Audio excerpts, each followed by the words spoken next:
Nous passons à la question numéro 8. Donc là, nous allons parler d'admission en non-valeur au sujet de notre budget principal. Et le rapporteur, c'est notre adjoint aux finances, M. Lenné. Vu l'état de produits irrécouvrables dressé par le trésorier, receveur de l'avis de l'Avranches et portant sur l'exercice des années 2014, 2016 et 2017, vu le code général des collectivités territoriales, considérant que toutes les opérations visant à recouvrir ces créances ont été diligentées par le trésorier, receveur de l'avis de l'Avranches dans les délais légaux et réglementaires, considérant qu'il est désormais certain que ces créances ne pourront plus faire l'objet d'un recouvrement du fait de l'insolvabilité des débiteurs, considérant dans un souci de bonne gestion qu'il est inutile de faire figurer un report de sommes qui ne pourront être recouvrées, après avis favorable de la Commission des finances, il est proposé au Conseil municipal d'éteindre les créances se chiffrant à 317,35 €, correspondant à des factures de restauration scolaire. Les crédits nécessaires ont été inscrits au budget prévitif 2017 qui a été voté le 10 avril 2017 au compte 6542. Merci. Donc, question éminemment formelle sur ces admissions en non-valeur. Y a-t-il des remarques ou des demandes de précision? Monsieur Morazin.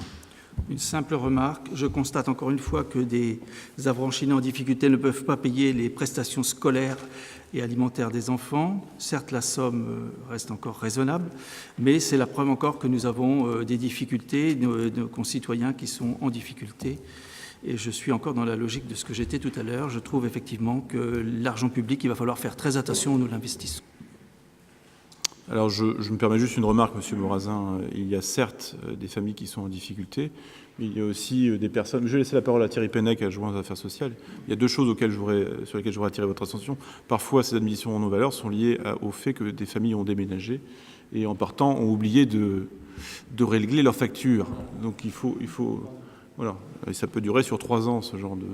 Donc, il faut relativiser. L'analyse que vous faites est sans doute justifiée, mais parfois il s'agit d'autre chose que des familles qui sont dans la difficulté. Sachant que, je le rappelle, par ailleurs, notre centre communal d'action sociale est là pour aider les familles qui sont en grande difficulté, et nous le faisons. Qu'elles soient d'ailleurs des familles, qu'il s'agisse de familles dont les enfants sont scolarisés dans les écoles privées ou dans les écoles publiques, je tiens à le signaler. Et je pense que l'enjeu aujourd'hui, c'est de faire connaître ces dispositifs d'aide, mais heureusement les écoles sont là pour nous relayer, aux familles qui en ont besoin. Thierry, est-ce que tu veux prendre la parole? Oui, j'allais dire à peu près la même chose. Il y a effectivement, on ne peut pas se focaliser sur ce montant-là, qui correspond vraiment à des sommes qui sont demandées par le trésor public. C'est assez particulier pour en obtenir le recouvrement. Pour ce qui est des aides que met en place le CCAS, elles sont nombreuses, variées. On va notamment ouvrir un dispositif nouveau, notamment pour l'aide à l'accompagnement pour les fournitures scolaires à la rentrée. Donc sachez que les dispositifs existent et on les communique très largement. Donc on compte aussi sur vous pour le faire savoir. Il n'y a pas de problème, vous pouvez compter sur moi. Il n'empêche que sur le fond, il y a quand même, vous le reconnaîtrez, une forme de problème de société qui aujourd'hui, depuis quelques années, nous touche. Nous sommes tous touchés, Monsieur Morazin.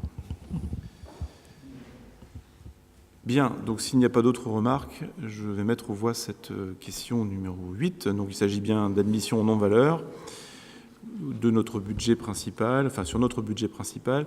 Y a-t-il des votes contre? Monsieur Bette, vous voulez peut-être prendre la parole?